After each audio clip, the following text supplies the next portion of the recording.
Your father is not yet cold, and already the parish asks who will pay for his coffin. It is the autumn of 1827. You live in the crooked lanes east of the city of London. You are 17 years old, standing in a room that smells of tallow and wet plaster. Your father dug graves for St. Leonard's for 11 years. Tonight, he lies on the same table where you eat your supper. The sexton's clerk stands in your doorway, reading out a number your family does not have. You have 3 choices, and only 3.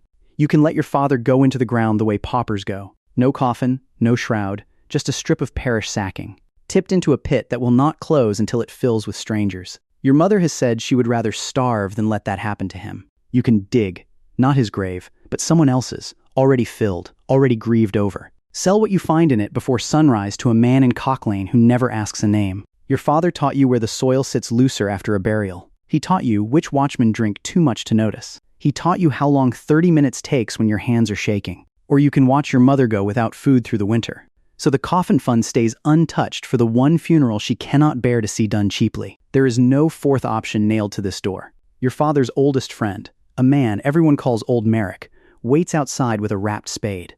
He has known you since you were small enough to ride the handle of that same spade. He does not say what he wants you to choose. He only waits, the way men wait for weather. You have never taken anything from a grave in your life. Your father never let you near that part of his work, not even to hold the lamp. Tonight, for reasons that have nothing to do with what you want, that is about to change. You choose the spade. Old Merrick hands it to you without a word, the handle worn smooth from your father's grip. He walks you through St. Leonard's churchyard gate an hour before midnight. It's the most ordinary errand in London.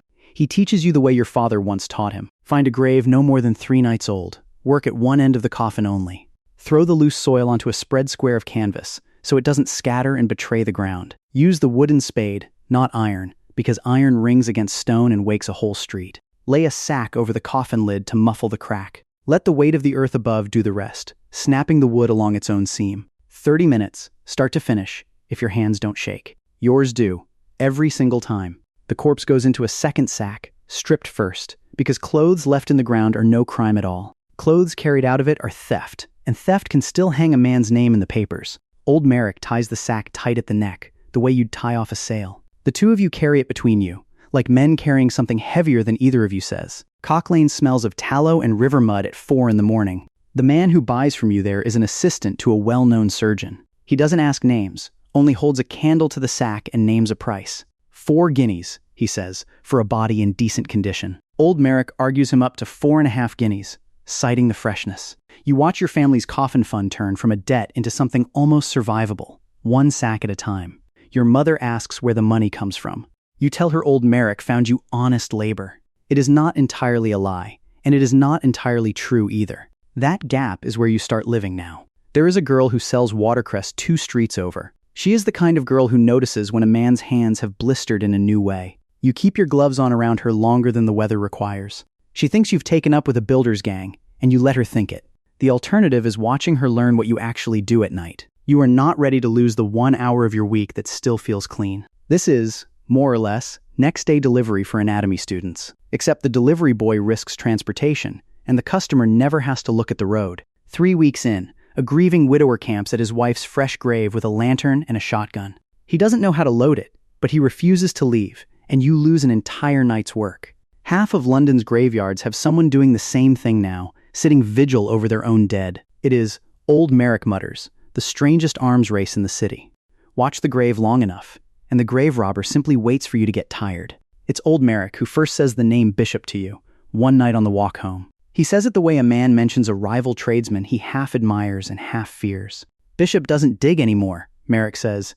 Bishop has men on the inside now. Sextons, porters, a whole net of people paid to hand a body over, before the ground ever closes on it. Cleaner work, better money, no shotguns, no lanterns, no widowers. You ask if Merrick has ever worked with him. Once, Merrick says, and doesn't finish the sentence. You go back to the spade the next night anyway. Merrick's silence tells you more than his answer would have. Some nights the only thing standing between your mother and the workhouse is 30 minutes of shaking hands. You have never once, in 3 months of this work, taken anything from someone who wasn't already dead and buried. Tonight, for the first time, you are no longer certain that's still true. The body that night turns out to be exactly what you feared and exactly what you needed. A woman from the workhouse infirmary, dead 2 days, handed to old Merrick by a porter who takes a cut. You don't ask how fresh 2 days really means. You take the money, and you tell yourself a grave and a mortuary shelf are only different doors. This is the world old Merrick has been circling for months without quite stepping into it. The informer network, sextons and hospital porters and undertakers' men, each paid a small retainer, paid to make sure a body reaches a buyer before the ground ever closes over it properly. By age 19, you are no longer a digger. You are a name a handful of men trust to move quickly and quietly. The ledger that once threatened your family now sits paid in full, with coin left over. Your mother's health has been failing since the winter your father died, a cough that never fully clears.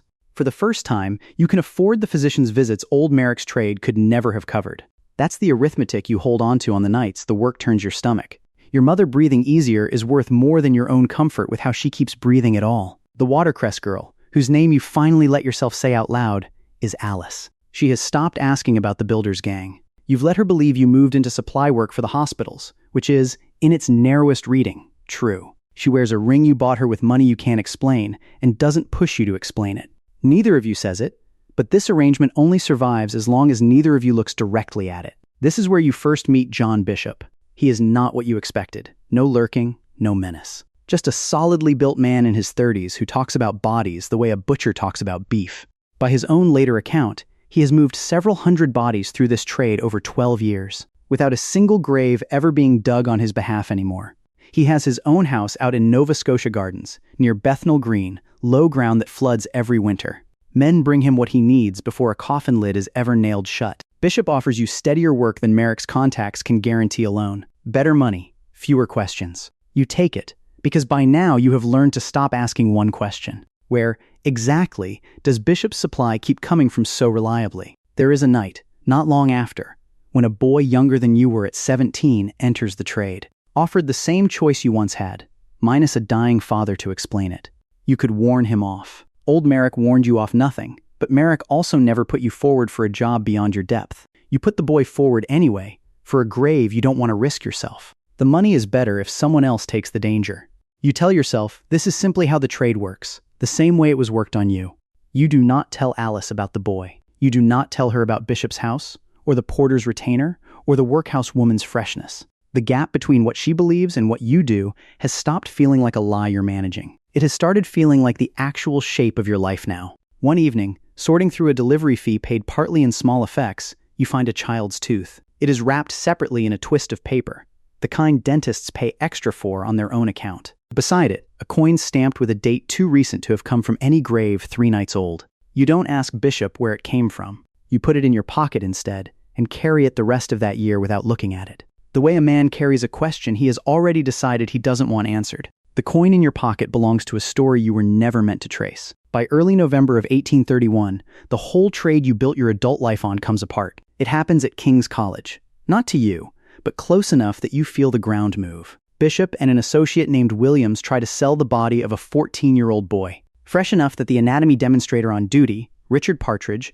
notices a wound no old grave should produce. He calls his superior. His superior calls the police from the station at Covent Garden. Within days, Bishop confesses, not to one murder, but to a pattern stretching back years. A boy of 10, a girl of 14, a woman of 35. Each delivered the same way you once delivered a body from the workhouse without asking how she died. He admits, in that same confession, to having sold between 500 and 1,000 bodies across 12 years. The overwhelming majority taken honestly from the ground, the way you were taught to take them. You never worked a murder. You never touched what Bishop touched. But you carried his coin in your pocket for a year without asking where it came from. That not asking sits with you now, the way guilt sits with a man never quite guilty enough to be tried. On the 5th of December, 1831, Bishop and Williams are hanged outside Newgate Prison. 30,000 people watch. That same night, their own bodies are carried into the dissection rooms they once supplied. Bishop to King's College, Williams to the Theatre of Anatomy on Windmill Street.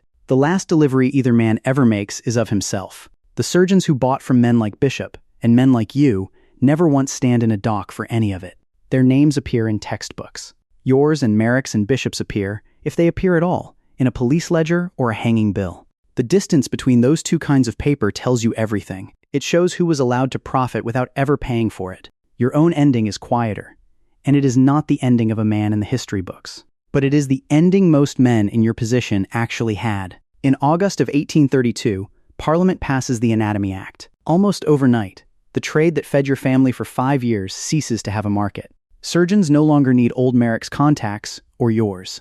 They can take the unclaimed dead from workhouses and hospitals directly, lawfully, without needing a bribed porter again. Merrick, older and slower than you, drifts back into honest grave digging under a different sexton. The same trade your father once had. You are luckier or simply younger. You take up honest labor-loading barges on the river.